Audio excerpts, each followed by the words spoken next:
This is by far the dumbest king walk I have ever seen in my life.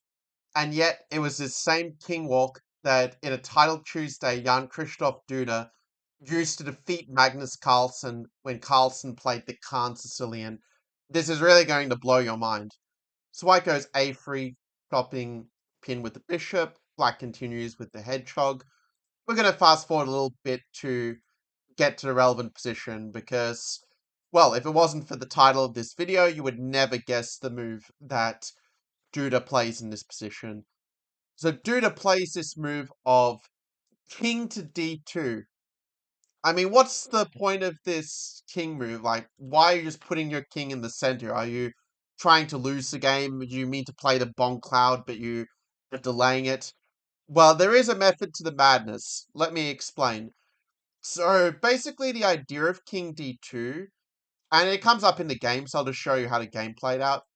So the idea is that you play king c2, and then eventually you're going to play king b1, and it's going to look like you just castled by hand. So in the game, after castles, g4, and you have a few moves played, but eventually you get to this position here, and suddenly your king looks very safe on b1. Your rook just jumped over artificially, and your king just did a walk on d2, c2, b1.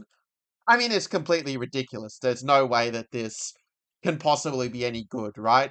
You're probably thinking, well, the computer's just saying this is horrible, that, white's just losing. Can't black just take the pawn, for example? And yet, looking at Stockfish here, it's saying plus 1.25 for white.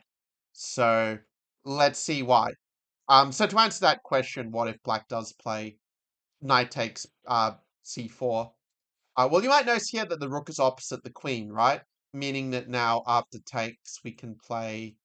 There's a few ways to skin a cat here, but you can play knight a4 and the queen is actually trapped. Queen has nowhere to go, and so we just win the game. That's the first point. The second point is that after rook a c8, we basically just pawn storm. We go g5. Yeah, computer's saying you can even go f4 here if you want to, but Duda, it being a blitz game, he played the move h4. Black played queen b8. And I'm actually not going to show you this full game because I think that the king walk itself is really the highlight. The rest is, just throwing stuff at each other's king, seeing what sticks. Somewhat fun, but we are going to focus on the king walk because here, Duda, I don't know, just forgot that black can now take the pawn, that, you can take the pawn when you are not getting your queen trapped on c4 as it happens.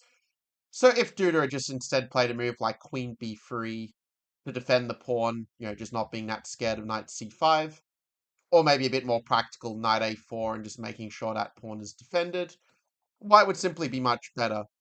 Which seems just completely crazy, but there you go. With this crazy king walk, Duda was able to get a big advantage out of the opening against Magnus Carlsen, and believe it or not, he didn't even play it in the best possible way. Let me show you how he could have even played it better. Because the thing is, when you play king d2, you're sort of giving black some extra options, like they could go g6, and they could try to make things a bit tricky for you here. Like, by keeping their king safe, trying to open up the b5 or d5 to open at your king. Like, that's kind of the human sort of reaction from black's point of view, and it actually does kind of make sense when the bishop is on g7. But the thing is, let's say if you play a move such as bishop to e2, looking like you're just going to castle short and just play it, the normal way that people have been doing, myself included, have been doing for decades. Well, after bishop e7, now the modern approach that really strong players like to play, those who do analyze very deeply with their engines, they don't just play castles and just play it positionally anymore, which was the way in which I kind of like to play these positions when I was a teenager. Like, I just go for a kind of setup like this and just kind of grind with the space advantage. But that only really gives you a small advantage. Whereas if you go for this pawn storm and just run the king this way, then you end up actually getting a really big advantage according to the computers. If this idea made an impression on you, do make sure to like the video so that I know to come up with more videos like this one. Okay, to be fair, my set of examples of king walks may be a little bit limited, but you get the gist of what I'm going for. In any case, there was also another game as well between Van Forest against Hansen in the Oslo Esports Cup Rapid 2022. Where white side, okay, I'm just going to play king d2 immediately, and Here we see a little bit why we want to have the rook on c1. Like, let's say, for example, if you had played, if we go back, let's just say that you had played queen to d2, and then after, let's say, bishop e7, you decide to castle long, and you try to do it this way. Turns out actually a computer thinks it's still a pretty good idea, so you actually could still play it like this. But you do have to be careful of things like d5 in theory. Turns out computer just thinks it's complete rubbish actually, because you can just go e5 and you have a nice little trick that if they take the pawn there, their queen just ends up being completely trapped and you kind of just win from there. But basically, yeah, it's a similar idea. Like you could also play it in this version, but also when you cast along, you might be running in also some b5 where they can try to open up your king. Whereas when you kind of play it with this move order, you just sort of avoid some of that. Now again, Van Forest's idea is actually probably not the most precise move order, because after king c2, this kind of shows you why you do want to be a little bit careful with the move order, because you do have to keep an eye out for them trying to open the center to get at your king. Now it works a lot better because we don't have, the move knight d5 to attack their queen, because our king is in the way. So that's a bit of a problem, and this is an example of a position you definitely want to avoid. You've got to be a bit careful, but if you start with the move g4 first, then it just works a lot better by comparison. And after h6, there's still a couple of different move orders you can play. Like there are a few different games I found in the database. I'll just share like the relevant parts of them with you here. Because when you're playing through Grandmaster games yourself, you might be finding that it may be a bit hard to follow along with the ideas, or there's like so many different engine improvements given, it's just hard to keep track of everything and to follow it. So this is just kind of putting in a more digestible format for you. So the best move order is actually to play the move h4 first. And also you're kind of like making it hard for him to castle short, because you're kind of using that h6 as a hook. But yeah, then in that case, after rook c8, you can kind of go king d2. Like, you're not going to believe this, but king d2 is actually the top engine move in this position, with the idea of going king c2 and king b1 and keeping our king safe on the queen side, while still having the pawn storm on the king side. And it just turns out black just doesn't have any counterplay, and their position just kind of sucks, if we're being frank. Like, let's say if you go knight e5 and they try to, take the pawn like this, for example. Well, it turns out that even with taking the time to move your king out of the way so you can end up trying to trap their queen, but even with a loss of tempo, this position is still really, really good for white. That if queen c7, you can just go g5.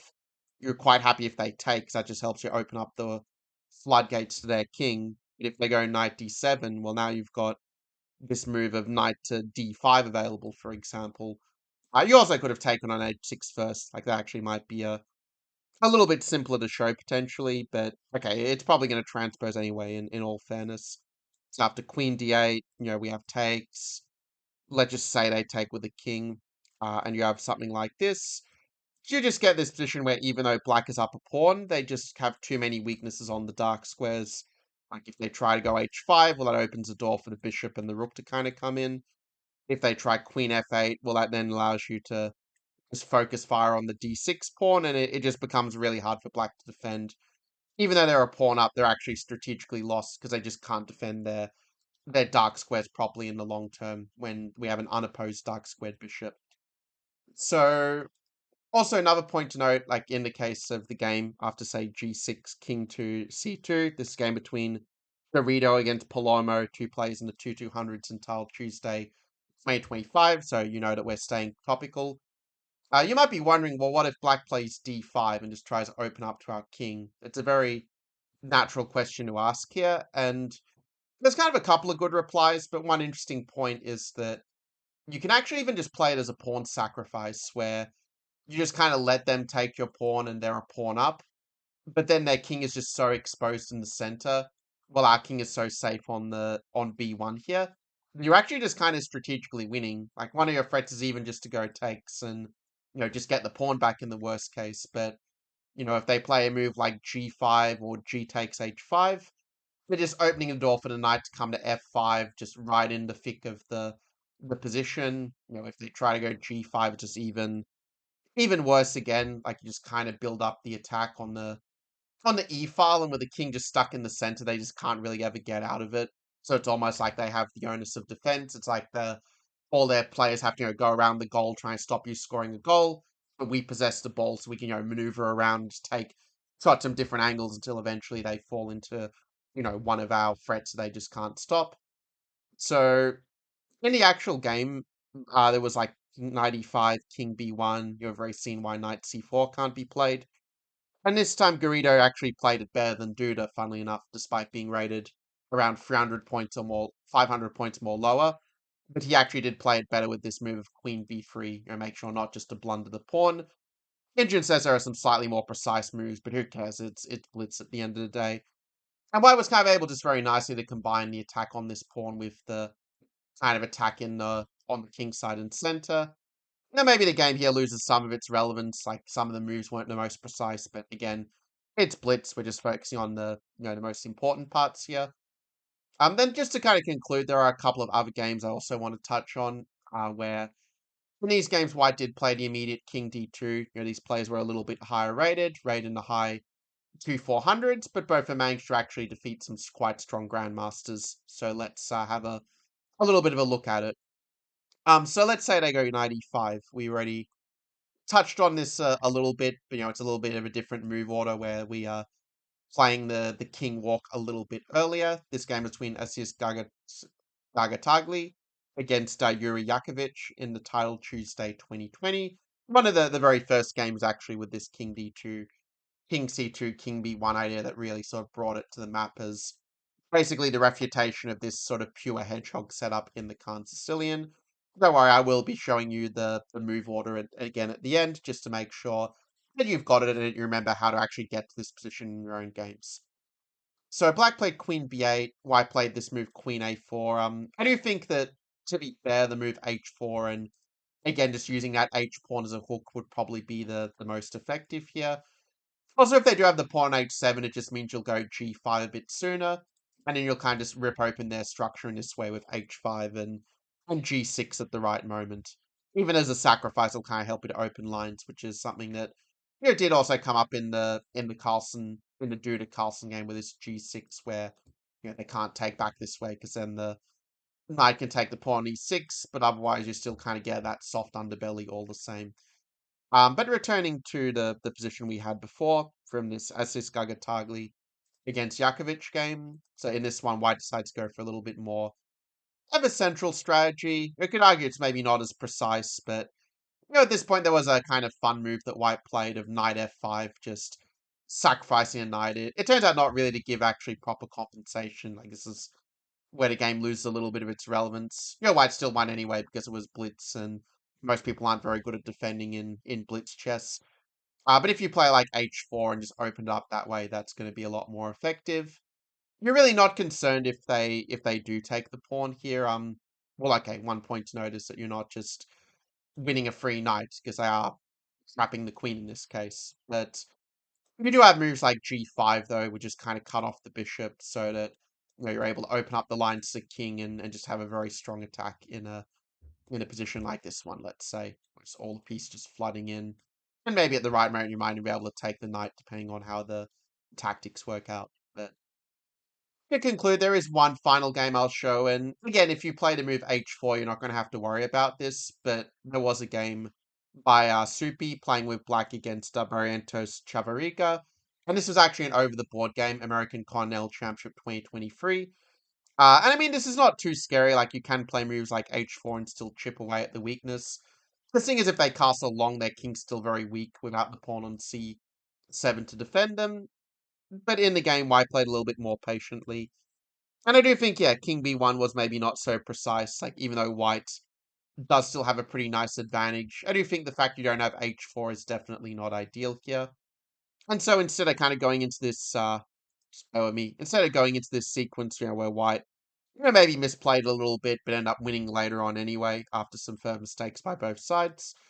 Yeah, I would just recommend wow, clicks are going way off today. But I would recommend just playing the move h4 instead. And then, if g takes h4, you can even just play king b1, and if they do try to hang on to the pawn, you don't really care all that much, because you're eventually just going to go f4, f5, just rip open their king. Because once they play g5, they can't really castle anymore, right, with their king stuck in the center. But if they castle along, they're just running in a knight d5 all the time, where they can't even take without losing the queen basically. And even if the queen's not on the c file, it still just gives you an incredibly strong attack when you get that space around the king like this. So those are kind of the key ideas that I want to share here. And yeah, that's just basically how to get this very strong attack against the Han Sicilian with what I've called here the dumbest king walk I've ever seen. Because realistically speaking, like from a human point of view, like there's no way that a move like King D2, should work, but somehow it just does. Like all the attempts of Black to attack are just completely failing for one reason or another. And if you once you do get the king to B1, your king is just perfectly safe, and you just pawn storm the king side like a turbocharged English attack. Because somehow your pawn is on C4 instead of C2, and you kind of just win the game if you play it correctly from there. If we're being completely upfront, and that's sort of the reason why if you sort of look at the moves to get here, there's actually a few different move orders. Like let's say if you're a D4 player, actually, I'll use this example. You can actually get to that position with the King D2, King C2, King B1 walk via a lot of different first moves. Like, for example, let's say you don't want to allow things like the Benko Gambit or the Benoni, which are maybe two of the more annoying openings for D4 players to deal with below a 2000-ish level.